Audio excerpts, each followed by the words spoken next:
Hi, I'm Rosemary. I'm 34 years old, and for almost a year now, I've been married to Jake, who, as it always seemed to me, was not just my beloved person, but also a reliable partner with whom I could discuss any issues, make joint decisions, and build the very life that many people dream of: calm, comfortable, without unexpected shocks. I spend most of my time at my laptop teaching students from all over the world, and I like this rhythm. Morning coffee, a measured voice in headphones, intellectual conversations, and then a quiet evening with a book or dinner in the company of my husband, who always knew how to maintain a relaxed conversation. Life flowed smoothly, without much excitement, until one day there came a day that, as it turned out, turned everything upside down, knocking me out of my usual balance. Before we continue, I am very curious. Which country are you from, dear listeners? Write in the comments where you are listening to us from. Enjoy listening. Jake and I live in the house that I inherited, a large, spacious one with cozy, bright rooms, warm wooden floors, and antique windows through which sunlight pours in the morning, filling the house with a soft glow. I've always loved this place. It was peaceful, it smelled like home, and every room seemed to hold memories that I cherished. Until recently, this house belonged only to the two of us. But everything changed when Jake's parents, Martha and Bob, began to appear more and more often in our lives. At first, their visits seemed quite natural. Small family dinners, friendly conversations in the kitchen, the exchange of news and funny stories. But over time, their presence began to become intrusive, and Martha herself, who had been a housewife all her life, began to establish her own rules in my house, interfering in everything from how I cook dinner to how I run the household. And while Bob, as a rule, remained in the shadows, only occasionally commenting on what was happening with a good-natured grin, Martha took the position of a strict critic who considered it his duty to instruct me in literally everything. "Rosemary, honey, this pasta is a little bland, don't you think?" she said once, with such an expression on her face, as if she had just bitten off a slice of lemon. I held back a deep breath, trying not to show my annoyance. "Really?" "It seemed to me that I had added enough spices," I replied, as calmly as possible, although dissatisfaction was already beginning to boil inside me. But Martha just shook her head and, putting on a condescending smile, continued. "Well, you know, the touch of a woman is not only comfort, but also culinary skills. And it's not worth talking about the house at all. It must be impeccable. You want Jake to be happy, don't you?" I mentally counted to 10, trying not to say anything harsh. Every word she said sounded like a reproach, as an indication that, in her opinion, I was not coping with the role of a wife the way I should have. I tried to explain that I also have a job, that I can't magically dust off between classes and turn the house into a museum exhibit, sparkling with sterile cleanliness. But Martha just waved her hand condescendingly, as if my words had no meaning. "Nonsense, dear. It's all about the right priorities. Taking care of your home and husband is the main thing." When she was once again sorting out my duties, her gaze suddenly fell on Jake's underwear, which I had just folded after washing. "Are you letting him wear this? My God, the colors are faded. And are you using the wrong detergent?" she asked, picking up one of his shirts and wrinkling her nose in disapproval. I clenched my fists so tightly that it seemed I could turn coal into a diamond. Anger bubbled up inside, but I forced myself to swallow it, calming myself with the thought, "Keep the peace, Rosemary. They're just visiting. They won't stay here." But the visits, which were supposed to be temporary, stretched the fabric of my patience thinner and thinner every day. And then something happened that I couldn't even imagine. One sunny day, when I was setting up my laptop before another class, I heard a truck stop outside the window. Glancing out the window automatically, I was literally speechless. Jake, my husband, the very man who was supposed to discuss important decisions with me, was helping his parents unload boxes and furniture from a huge moving truck. My heart skipped a beat. It couldn't be true. In the driveway, Martha regulated the process, commanding like a general on the battlefield, indicating where to put an item. Bob seemed pleased with what was happening, inspecting the new home with the expression of a satisfied owner who finally got his long-awaited possession. I went out onto the porch, feeling panic bubbling up inside. "Jake, what the hell is going on?" My voice sounded sharper than I expected, but I didn't care. Jake turned around, smiling, as if everything that was happening was the most ordinary thing. "Oh, hey, baby, surprise!" He even hugged me, as if he didn't notice my condition. "Mom and Dad are moving in with us. It's great, isn't it?" I literally choked with indignation. Great? Great! And when were you going to ask me, your wife, about this little decision that will completely change our lives? I could hear my voice trembling with indignation, but it was impossible to resist. "Baby, calm down." He tried to take my hand, but I took a step back. "It's just for a while. They have little financial difficulties, and if they rent out their house, they can earn extra money. It's a win-win." I opened my mouth, but before I could say anything, Marta appeared on the porch, adjusting her pastel cardigan and pearls, and in her eyes I could see the self-satisfaction of a person who had just occupied the territory, confident that the owners were now only observers. "Rosemary, darling, that's so sensible, don't you think?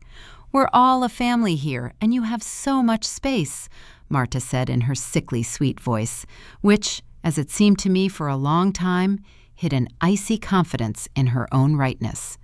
She looked around, as if already mentally arranging the furniture, repainting the walls, and remodeling our house for herself. "In this beautiful house of yours, it should be shared, right?" I felt my breathing become erratic, and my fingers involuntarily clenched into fists. This house was my refuge, left to me by my parents, who were no longer with us. And it always seemed to me not just a place to hide from the world, but something much more, a reminder of the past, of warmth, care, comfort, of the days when I felt safe. It was not just some kind of communal flophouse that could be turned into a courtyard for everyone, but my personal space, and the very thought that now I would have to share it with people who considered themselves entitled to decide how to live caused me an internal protest, which already I couldn't suppress it. I tried to stay calm, but my voice betrayed me, trembling treacherously with tension. "Martha, with all due respect, this is my house," I said, looking straight into her eyes, but she didn't even flinch, as if she hadn't heard the meaning in my words. "Don't you think that such things should at least be discussed?" "Oh, honey, don't be like that," she laughed, waving her hand as if I'd just said something ridiculous. "You know, family helps family. We will create such wonderful memories together." I felt something explode inside of me. She said it as if she was doing me a favor, as if I should be grateful for the opportunity to live side by side with people who made my existence an endless stress. Bob, who had been silent up to this point, nodded, adding his 2 cents. "Yes, Rosemary, it's time for us all to get closer. You don't mind, do you?" Closer? I didn't even know what to say. The arrogance, the sense of entitlement with which they invaded my home without even bothering to warn me, was too strong to be ignored. I turned to Jake, hoping to see some understanding in his eyes, but he just looked nervously at me, then at his parents, like a fawn caught in the headlights, and tried to soften the situation. "Come on, Jenny, everything will be fine. What's mine is yours, and what's yours is ours, right?" Wrong. Very wrong. But no matter how angry I was, I couldn't bring myself to kick them out right now. Maybe it was a shock. Maybe it was a small voice in my head, reminding me of what family meant to Jake. So I did something that I think I was becoming a real master at. I swallowed my rage, forced a smile, and uttered the words that echoed hollowly in my soul. The days turned into weeks, and I quickly realized that this temporary arrangement was anything but temporary. Martha and Bob settled in as if they had lived here all their lives, commenting on literally every detail of my life, criticizing my cooking, giving advice on how to run the household, and generally turning my life into an endless nightmare. Meanwhile, Jake was either at work or playing the role of a forgetful husband who preferred not to interfere when the situation got out of control. The temporary sentence, which, according to Jake, was supposed to last only a couple of months, began to feel like a life sentence. Every day, from the moment I opened my eyes to the second I collapsed into bed, it was a marathon of combining work, patience, and the endless demands of my new neighbors. One morning, when I was preparing for a particularly important tutoring class, Martha burst into my makeshift office without even knocking. There was indignation in her gaze, as if she had just discovered a crime of universal proportions. "Rosemary, this place is a pigsty," she exclaimed indignantly, looking around the room with a tenacious gaze. "When was the last time you dusted? And those cups from yesterday are still in the sink." I froze, my fingers hovering over the keyboard. "Martha, I have important classes today," I replied slowly, barely able to contain my irritation. "I'll do it when I can." She snorted, crossing her arms over her chest. "In my day, women kept the house clean and worked at the same time. The main thing is to manage your time better." "Is it better to manage your time?" I wanted to scream, but I held back, focusing on the computer screen, even though I could barely see it through the red haze of anger. It wasn't any easier with Bob, either. He had this uncanny ability to need me just when I was explaining complex concepts to students. "Rosemary, where's lunch?" he shouted from the living room, ignoring the "Do Not Disturb" sign I hung on the door. "In the fridge, Bob." "Just warm it up." "Do I look like a chef?" "Can't you take a break and cook something?" His voice was so loud that it literally rang in my ears. Jake, God bless him, tried to be a peacemaker, but his efforts only led to more frustration.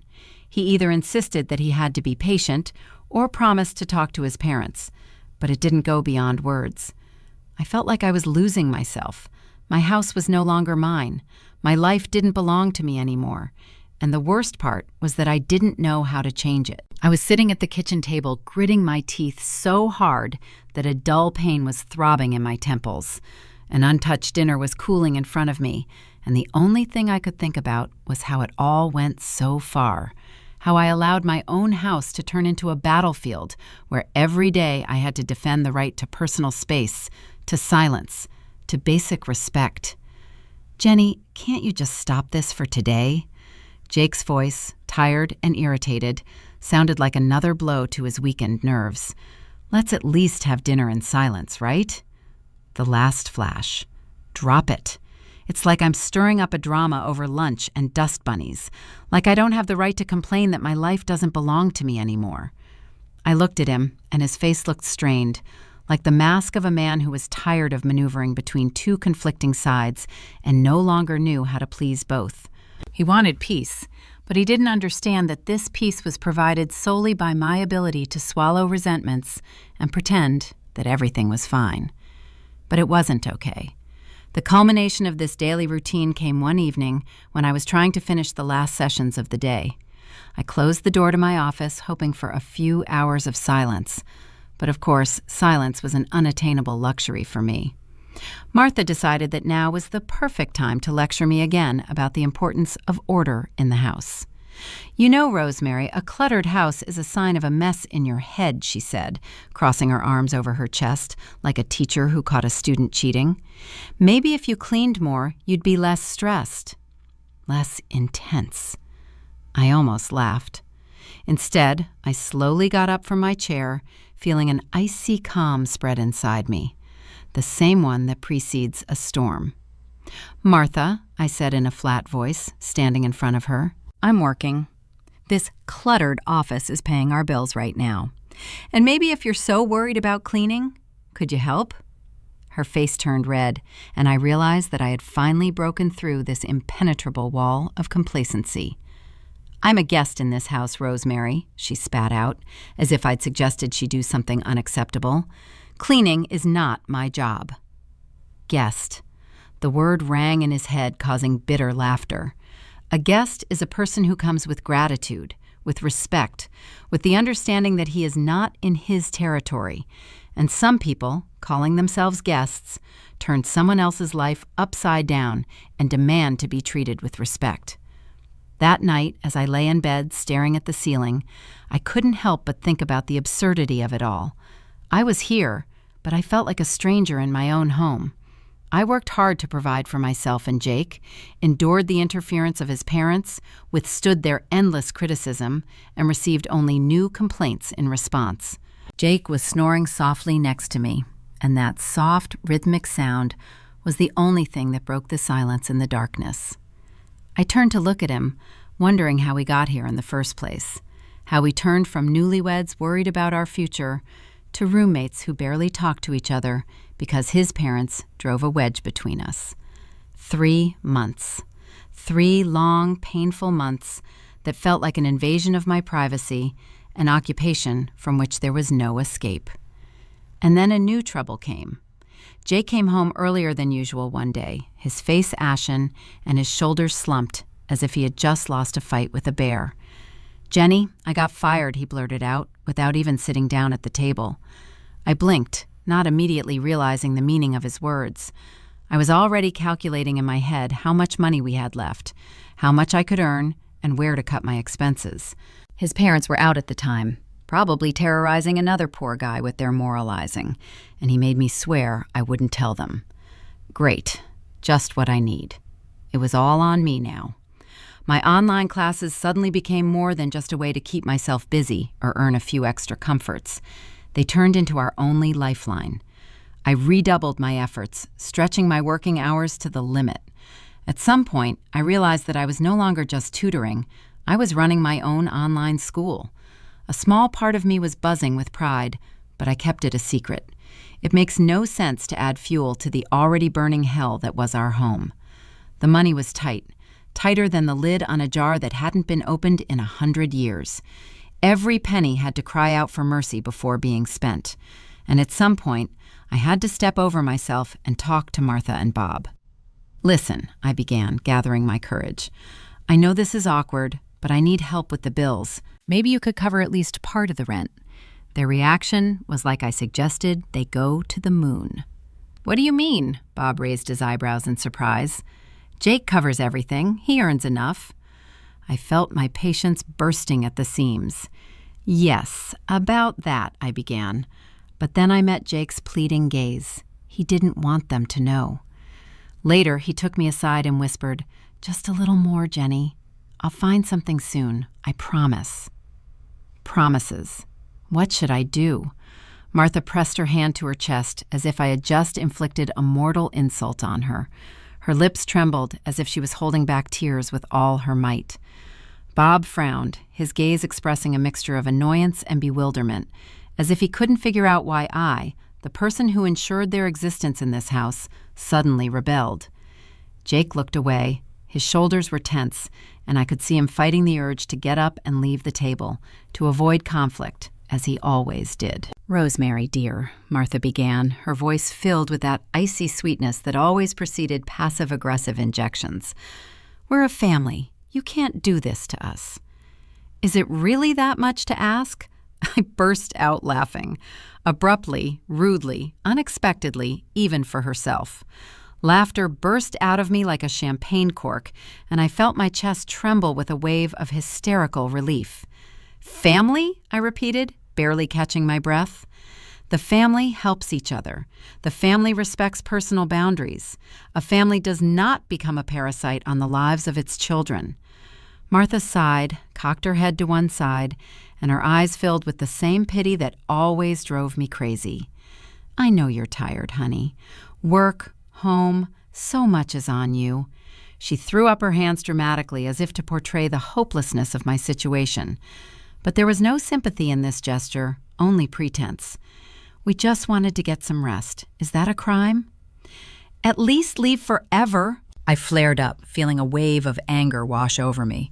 "But not with my money." Bob snorted in annoyance, his fingers curled into a fist on the table. "Well, we thought Jake would take care of everything," he said with emphasis, as if trying to remind me that there was a man in the house who, in his opinion, should be the breadwinner.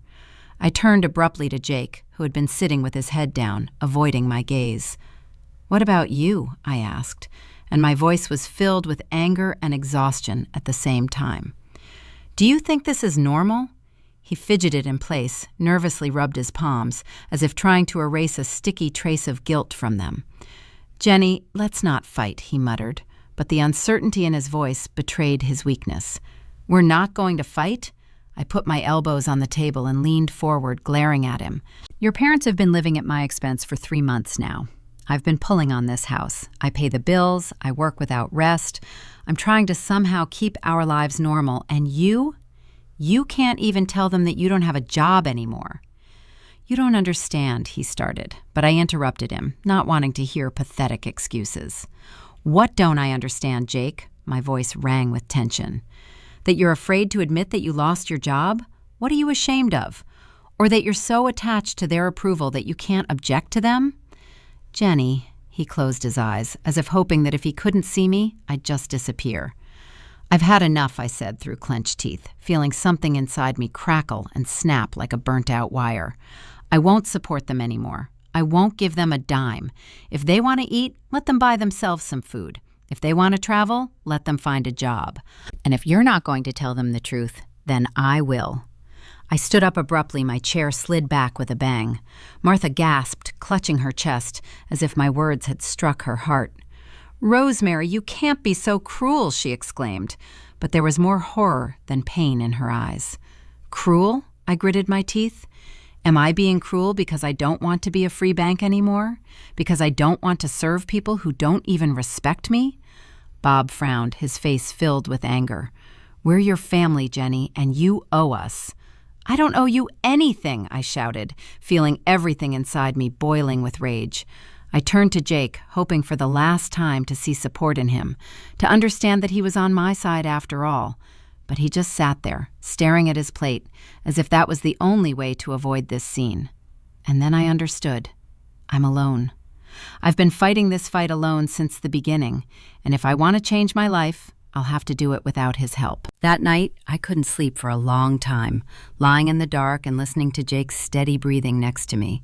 His calmness irritated me to the point of pain in my teeth, and rage seethed inside, mixed with cold calculation.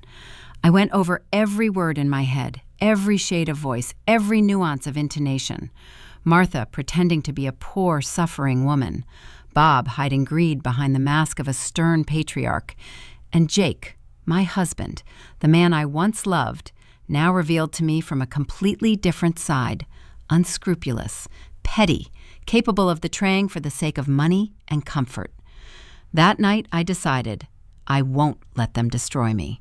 If they want a game, they'll get it, but according to my rules. The next morning, I got up earlier than usual, tried to look tired and exhausted. I knew that I needed to inspire them with confidence in my weakness, so that they would continue to think that they had the situation under control. Bob was already waiting for me in the kitchen, lounging at the table with a newspaper and a cup of coffee, as if he were the boss in this house. "Good morning," he muttered, not even looking at me. "Morning," I muttered, pouring myself a cup of coffee and sitting down across from him. "I was thinking about our conversation yesterday." The newspaper slowly lowered, and his attentive gaze bored into my face. "So," he drawled, choosing his words carefully like a hunter scenting prey. "And?" "I think you're right," I paused, carefully watching his reaction. "I really spend too much time at work, trying to pull everything alone. Maybe I'm really overreacting." Martha came in, dressed in her usual satin dressing gown, with that pronounced note of drama in her movements, as if even her morning appearance in the kitchen was a theatrical scene. "What are you talking about?" "What is it?" she asked, sitting down next to Bob, peering into my face with genuine curiosity. "Rosemary finally realized that we're just trying to help," Bob replied condescendingly, sipping his coffee. Martha beamed, and I gripped the cup a little tighter in my hands to keep from wanting to splash the damn coffee right in her smug face. "And what do you want to do, dear?" "What is it?" she asked, lifting a spoonful of yogurt to her lips. I sighed, as if doubting my own words, and then, as if reluctantly, I said, "Maybe I should really consider selling the house." Silence, dense, almost tangible, filled the kitchen. I enjoyed the moment when Martha and Bob exchanged hurried glances, and then Martha, barely hiding her delight, squeezed my hands in her icy fingers. "Oh, honey, that's such a smart decision," she exclaimed, her voice trembling with fake sympathy. "We all want to make it easier for you." I made eye contact with Jake, who had just entered the kitchen. He froze in the doorway, his eyes widened in surprise, but I also saw triumph in them. He believed that he had won. "Did you really decide that?" "What is it?" he asked cautiously, as if he was afraid to startle this moment. I nodded slowly. "Yes, I thought that maybe this was really the way out. Of course, we need to weigh everything up, but I'll take a closer look at the options." I saw his shoulders relax and the corners of his mouth twitch slightly in a satisfied smile. He was sure that the job was done, that I had fallen into their trap. But oh no, my dear, you're the one who fell into mine. I spent the next few days searching for real estate agencies. I allegedly called realtors, looked through ads, made notes in a notebook left on the kitchen table, all in order to strengthen their faith that they were getting what they wanted. I saw how their mood improved every day as Martha began to plan a new life, as Bob allowed himself more and more rudeness, as if I no longer mattered. But Jake, he suddenly became more gentle, more attentive. He brought me tea, asked me questions about how I was feeling, and put his hand on my back as if he were a loving husband again. Only now did I know that it was a lie, a game played out according to a pre-written script. I've been waiting for the moment, and when it came, I acted quickly. In the evening, when everyone had gone to their rooms, I locked myself in my office, took out the pre-prepared documents from the closet, and set to work. In my hands was not a contract for the sale of the house, but an application for divorce. It's real, official, with clear requirements: the breakup of the marriage, the immediate departure of Jake and his family, and most importantly, the complete preservation of the house for me. I acted cautiously so as not to arouse suspicion, but at the same time resolutely, without hesitation. The next morning, while they were still enjoying their futile hopes, I went to court, triggering the mechanism that would destroy their plans once and for all. When I returned, Marta was smiling at me, holding a luxury real estate catalog in her hands. "Jenny, darling, I've found an amazing house on the coast." She unfolded the glossy pages in front of me, beaming with joy. I picked up the catalog, glanced briefly at the pictures, then slowly looked up. "That's great, Martha," I said softly, folding my hands on the table. "But I'm afraid you'll never get this house." There was silence in the room. "What do you mean?" Bob asked, frowning. I leaned forward, enjoying this moment, and after a theatrical pause, I said, "You're all packing your bags. You won't be here tomorrow morning." I saw Jake turn pale, a flicker of incomprehension in Martha's eyes, and Bob jump up, ready for a new wave of outrage. But that didn't change anything. The game is over. When I hung up the phone, the house suddenly seemed really empty to me. Not oppressively empty, not oppressive, as it used to be, when I had to share it with people for whom I was just a means to achieve their goals, but truly spacious, open, belonging only to me. I walked through the rooms, examining them as if for the first time, noticing details that I hadn't paid attention to before. The sun's rays gliding across the wooden floor, the slight flutter of curtains from the breeze that crept in through the slightly open window, the muted smell of coffee still lingering in the air after my morning cup. I stopped in the living room, slowly looked around, and suddenly a wave of a strange, almost unusual feeling rose inside. Freedom. I could do whatever I wanted. I no longer had to take into account other people's desires, adjust, or think about whether my choice would please someone else. This house was mine alone, and I could decide for myself what it would be like. I went to the bar in the corner of the room, took out a glass and a bottle of wine, which I carefully kept for a special occasion, although I never knew exactly what this occasion should be. Now I knew. After filling a glass, I went to the huge French window leading to the garden, pushed open the shutters, letting fresh air into the house, and took the first sip. The cold, tart wine burned my throat, but at the same time it brought a strange, almost childish pleasure. I went out onto the terrace, stepping barefoot on the smooth stone, and took a deep breath, feeling the anxiety, the remnants of old pain, evaporate like morning mist. There was still a dull heaviness inside, but now it was not the pain of loss, not the fear of the unknown, but something else, a space ready to be filled with new colors, new possibilities, a new life. I wasn't going to leave this house the way it was when they had it. There were too many memories, too many other people's shadows hiding in its walls. I decided that the first step to a new life would be to get rid of the past. The next morning, I woke up earlier than usual, full of a strange, unusual energy. The feeling of loneliness that might have scared me yesterday seemed light and even pleasant today. I took a shower, dressed in comfortable jeans and a soft sweater, grabbed a cup of coffee, and picked up my phone. "Sarah," I said as soon as she answered, "I need your help." "Sure, Jen, whatever," she replied without hesitation. "I want to redo the house. I want to throw away everything that reminds me of them. I want this place to be mine, truly mine." There was a short pause on the other end of the line, and then a satisfied laugh. "I'm on my way," Sarah said, and there was genuine glee in her voice. A couple of hours later, she and I were already pulling things out of the house that seemed alien to me. We got rid of everything. The heavy, dark curtains that Martha loved, the massive furniture chosen by Bob, the photos of me smiling next to Jake, even the dishes that these people once used. "What about this one?" Sarah asked, picking up an expensive vase from the table, a gift from her mother-in-law for their wedding anniversary. I silently picked it up, turned it over, examining the intricate pattern, and then, without saying a word, threw it on the floor with all my might. The vase shattered into dozens of pieces, sparkling in the sunlight, and I felt the last remnants of pain coming out of me, the last trace of the life I had left behind. Sarah laughed. "Now you're definitely ready for a new chapter." I smiled back at her, feeling a strange but pleasant feeling of lightness inside. When we finished, the house looked completely different, spacious, bright, breathing freedom. It was no longer a place where I suffered. It became a place where I began to live. I was standing by the window, looking out at the garden, when suddenly the phone rang. The number was familiar to me, too familiar. Jake.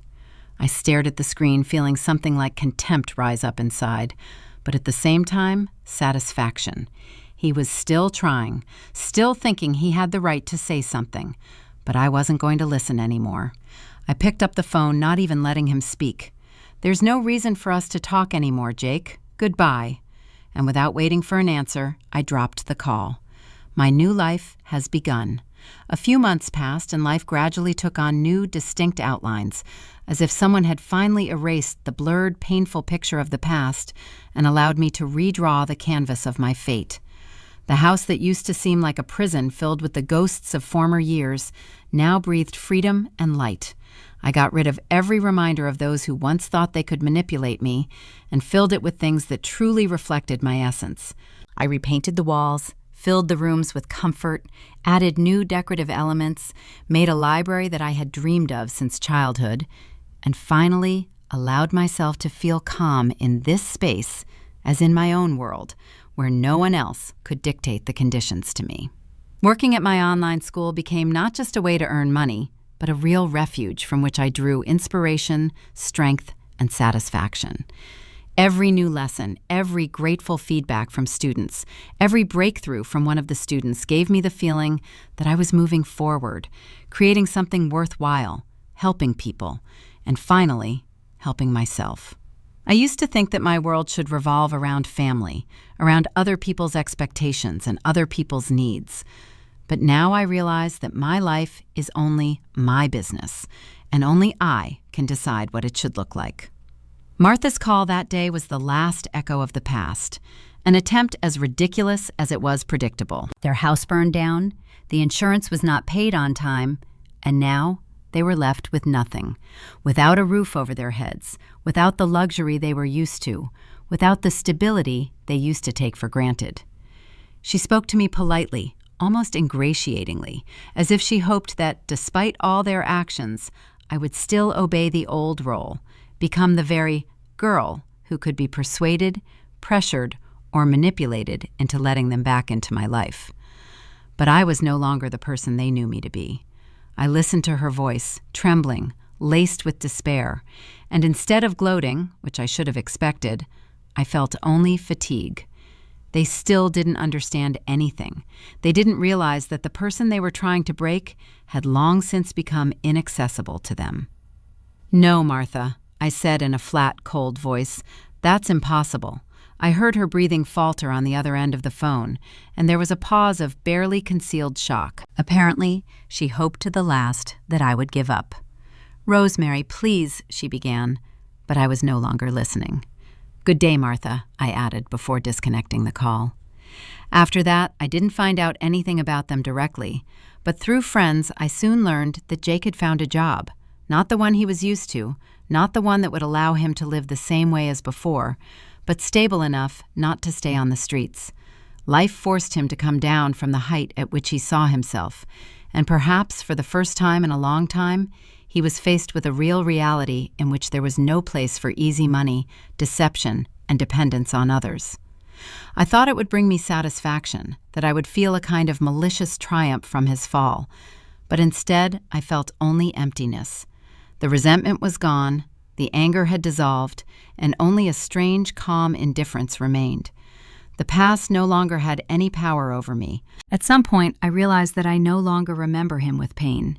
He was a part of my life, a part of the road that I went through, but not the one that I would like to return to. After a while, I noticed that I woke up with ease, that the days seemed full to me but not exhausting, that I no longer caught myself worrying about what had happened. I started walking more, traveling more, meeting new people, allowing myself to live the way I really wanted to. I allowed myself to love this life, without looking at anyone, without waiting for approval or condemnation. One warm summer evening, I was sitting on the terrace of my renovated house, holding a cup of tea in my hands, and watching the sun slowly sink below the horizon, coloring the sky in shades of pink and gold. I closed my eyes, feeling the light breeze on my skin, and suddenly realized that for the first time in a long time, I was truly happy. Not because someone from the past was no longer in my life, not because I achieved something that they couldn't, it was just because I was myself, free, strong, alive.